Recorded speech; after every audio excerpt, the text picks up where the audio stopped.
Strangely enough, my story also deals with in-laws from Plano. Uh, Plano is like the hell mouth of crazy people. So I'm going to tell you right now that this story is going to be kind of more extemporaneous than I had planned, because I've been really busy this week trying not to swear in front of elementary school librarians. So I'm kind of off my game. But what I want to do right now is I feel like you need to know the characters we're about to talk about. My friend Jody says this is the funniest story you'll ever hear dealing with sex toys and a pediatric intensive care unit. So there's not a lot of competition, I think, for stories like that, but we'll give it a whirl. So my mother-in-law is French-Canadian. She's from northern Maine. She comes from a family of 14 kids.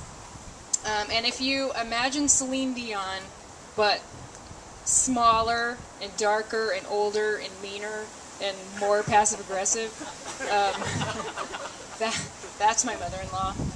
And my father-in-law is kind of like that Renee guy that Celine Dion is married to, except for that he doesn't have a ponytail and he doesn't speak unless it's to talk about the Vietnam War.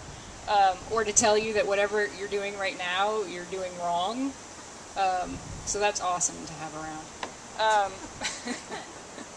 So my mother-in-law and I began our relationship when I was 18 and my boyfriend at the time was 20, and she walked into the room and I was completely naked and straddling him. And it was early morning, and we were home from college for the summer, and she came with breakfast muffins to give to him.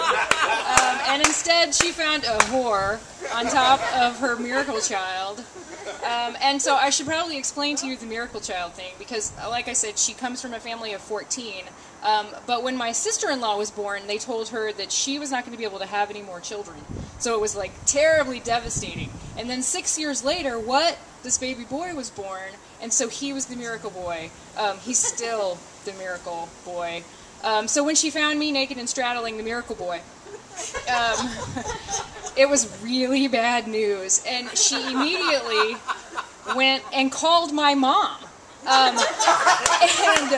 was like, P.S. your daughter's a whore, and I think you're a bad mom, and just kind of went off on this thing until my mom hung up on her, and she called her back to continue yelling at her about how whorish I was. And I would just like to say that, I didn't lose my virginity until I was 18, so, not a whore.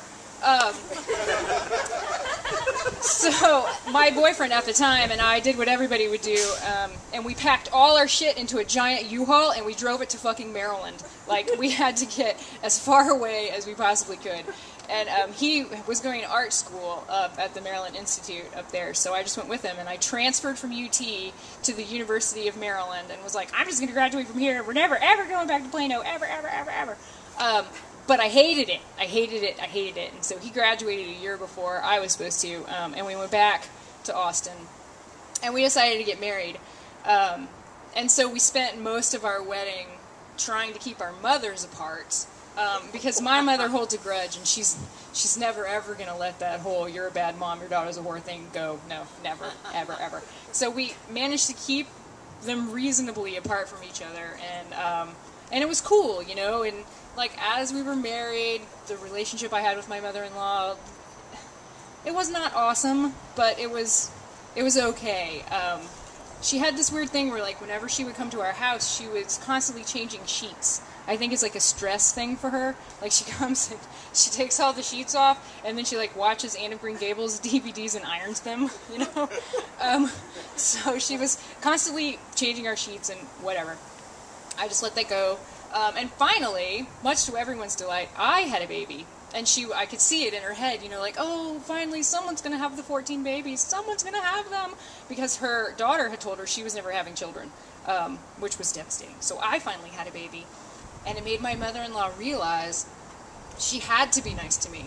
Because I was the one holding the baby. And if she wanted to get anywhere near the baby, she was going to have to be nice to me. So suddenly, our relationship got much better. She was very nice to me. They came to visit all the time. They watched the baby. They let us go out. So I had another one. And our relationship continued to blossom as she was nice to me so she could play with the two kids, and it was fantastic. They would come visit. She was constantly washing my sheets. They were always crisp and clean and lovely. So I got pregnant again. Only the third time it didn't work out quite as awesomely as the second time, and I ended up in the hospital for a really long time, and the baby was born, my son was born really early, and he was in the NICU for a long time, and so we had to ask my in-laws, since they're retired and my parents aren't, because my in-laws are like 700,000 years old, we were like, can you come and help us? We need your help with the kids. Please come help with the kids. And they were like, sure, you know, whatever you guys need. So they came down and like started indoctrinating my children into the joys and love of Dick Cheney, all these Plano things, you know, like re-parenting my children while I was in the hospital. But it was really great to have their help. They really did come and they helped out a lot. And so finally, Isaac came home from the hospital, and so they went back to Plano, and everything was great until the baby got really sick again, and he ended up in the hospital, and he ended up with this trach, which is, you know, he had to breathe through a tube in his throat. I know this is sounding really horrible, but, you know, funny stuff is coming. So my little baby was really sick, and the only way that we could get him home from the hospital was to have basically 24-hour nursing in our house. And everybody knows that the healthcare system is completely fucked up, and so when we said we need 24-hour nursing, they were like, we can get you 4 hours every 3 days. We were like, okay. So serendipitously at this time, my husband got laid off. So not only did we have a critically ill child, we were also destitute.